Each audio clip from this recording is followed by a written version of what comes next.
জমি নিয়ে কথা বলতে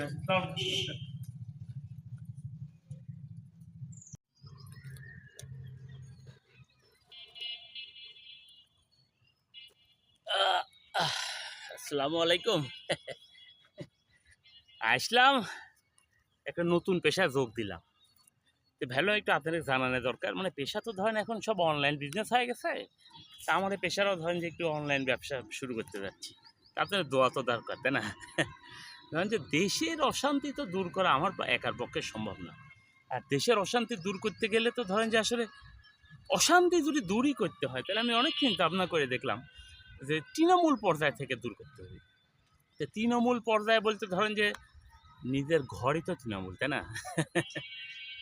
কয়টা ঘরে বিবাহিত পুরুষ শান্তিতে আছে? খোঁজ খবর জরিপ চালায় দেখলাম একটা, নিজে নিজে একটা জরিপ করলাম। আসলে জরিপ তো আপনারাও করতে পারবেন। তা আমি জরিপ করে দেখলাম যে 98.5% বাড়িতে অশান্তির শেষ নাই। আর যে বাড়িতে মনে করেন যে বউ একটু কামাই করে, মানে মনে করেন যে আপনার একটা বউ, আর সেই বউ যদি চাকরিজীবী হয়, কিংবা সেই বউ যদি বিভিন্ন রকম সমাজসেবা, বিভিন্ন রকম মনে করেন যে ইটিং বিটিং সিটিংয়ে যায়, ঘরের বাইরে পা ফেলা শিখেছে, তারে স্বামীরে তো মনে করেন যে ভাত চাইল হয়ে গেছে, মানে নিজের ভাত নিজেই রান্ধতে খেতে হয়। কে রে, বিয়ে করেছি বউ এনে রাখবো, বউ বাড়ির কাজ করবি, আমি স্বামীর বাজারতে আসবো, সারাদিন পর এসে বাড়িতে বসে সুখে শান্তিতে একটু খাবো, কিন্তু সেই শান্তি তো আমি পাচ্ছি না।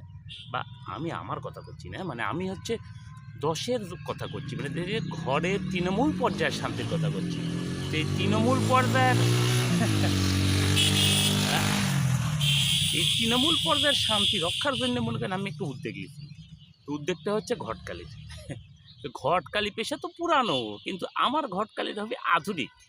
তা আপনাদের আর কি এই অনলাইনের মাধ্যমে জানায় দেয়, অনলাইনে যুগ প্রচার প্রচারণা ভালো হবে, তাতে করে মনে করেন যে ঘরে ঘরে শান্তি ফিরে আসলে দেশ এমনি শান্তি চলে আসবে। তো ঘরে ঘরে তৃণমূল পর্যায়ে শান্তি ফিরে আনার জন্য আমি একটা নতুন উদ্যোগ নিয়েছি। তো উদ্যোগটা হচ্ছে ঘটকালি পেশাটা কি, ঘটকালি পেশাটা হচ্ছে বিয়ে দিয়ে দেওয়া, তাই না? আগেকার দিনে তো মনে করেন যে মানুষ বাড়ির থাকতো যৌথ ফ্যামিলি, এই বাপ দাদা চাচা ফুবু চাচি, তারপরে ধরেন যে বাড়ির আশপাশে যদি নানির বাড়ি হয় তাহলে খালা খালি খালু মামি টামি সব নিয়ে মানে একটা যৌথ ফ্যামিলি, একটা মজা মস্তিষ্কের মানে মোজ মস্তিলেই মানুষের জীবনযাপন হতো। একটা ফ্যামিলিতে 4-5টা বাচ্চা কে কখন পালন করতেছে, ফুবুর কোলে থাকতেছে, চাচার কোলে থাকতেছে, মানুষ আর চলে যাচ্ছে। কিন্তু এখন দিন দুনিয়া তো বদলে গেছে, সব এখন একক ফ্যামিলি। এখন মনে করেন যে কেউ কাউকে সহ্য করতে পারে না, মানে ওই বউ সহ্য করতে পারে না শাশুড়ি, শাশুড়ি সহ্য করতে পারে না বউয়ের, আর বউ যদি তেরা হয়, আর বউ শাশুড়ির যুদ্ধ তো আছেই। এসব বাদ যায়, ওইসব নিয়ে করতে গেলে এখন আমার অনেক সময় লেগে যাবে, কারণ এখন অনলাইনের যুগ, আর আমাদের কারো হাতে তো সময় নেই, তো সময় শর্ট। আমি একটু শর্টকাটে আপনাকে মাইরে বুঝাই দিচ্ছি। ব্যাপার হচ্ছে যে আমি চিন্তা ভাবনা করছি ধরেন যে যারা একটা করে বউলে আছে, তাদের মতো অশান্তি দুনিয়ার বুকে আর নাই। তো বাড়িতে যদি অশান্তি হয়, মানে তৃণমূল পর্যায় থেকেই যদি অশান্তি হয়, তো দেশের অশান্তি, দশের অশান্তি, তাহলে তৃণমূল পর্যায়ে একটু শান্তি ফিরে আনতে হলে নতুন পদ্ধতি অবলম্বন করতে হবে। যে একটা বউয়ের শায়েস্তা করতে হলে আরেকটা বিয়ে করলে, বা ধরেন যে একের অধিক বিয়ে করলেন, তাহলে মনে করেন যে আপনি নিজেও একটু শান্তি থাকতে পারলেন, আর ওই বউগুলো একটু মনে করেন যে টাইটে থাকলেন। তাহলে কী করতে হবে, আমার ঘটকালি হবে অন্যরকম। কারণ যে যারা বিয়ে করেনি তারে বিয়ে নিয়ে আমার কোনো চিন্তা নাই, কিন্তু যারা একটা করে বউলে অশান্তিতে আছে, এই অশান্তিগুলোকে একটু শান্তি ফিরে আনতে হলে একের অধিক বিয়ের চিন্তা ভাবনা তারে মাথার মধ্যে ঢুকাই দিতে হবে, কিন্তু পয়েন্টে ঢুকাই দিতে হবে, যাতে করে সেই সংসারটার শান্তি আসে, তার মাধ্যমে যাতে পাড়া প্রতিবেশী দেশ রসের শান্তি ফিরে আসে। একের অধিক বিয়ে করেন, তাহলে বুঝতে পারবেন যে ওই তেন্দর বউ এমনি সোজা হয়ে যাবে। তারপর ওই বউ যদি সোজা না হয়, সমস্যা কী? একটা ধরেন যে ফকিন্নি ঘর থেকে একটা বউ নিয়ে আসবেন, আর অর্ধশিক্ষিত, মানে একেবারে অশিক্ষিত হলে সমস্যা নেই, মানে আমিও খুব যে শিক্ষিত তা না, মানে আমি জ্ঞান দিচ্ছি আর কি। মানে একটা মূর্খ শিক্ষিত গরিবের ফকিন্নি ঘরে বউ একটা নিয়ে আসবেন, তাহলে মনে করি আপনার কথা উঠবি আর বসবি, উঠবি আর বসবি, তাহলে কি লক দিয়ে আপনি বাড়ির সব কাজ করা নিতে পারলেন।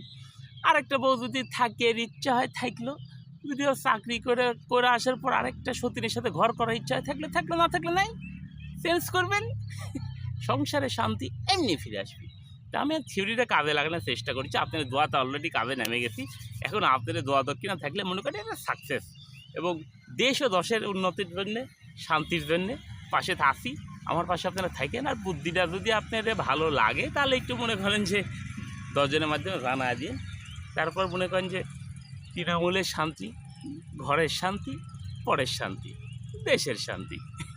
তা আমার ঘটকালিটা পেশাটা নতুন হলেও জনগণের কাজে লাগবে নি। ভালো থাকেন, দেখা হবে, সাকসেস হলে আবার এসে পড়ি সামনে। আসসালামু আলাইকুম।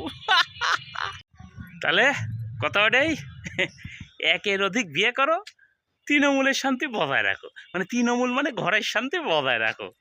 বিয়ে হবে একের অধিক, শান্তি হবে ঘরে ঘরে। নতুন স্লোগান।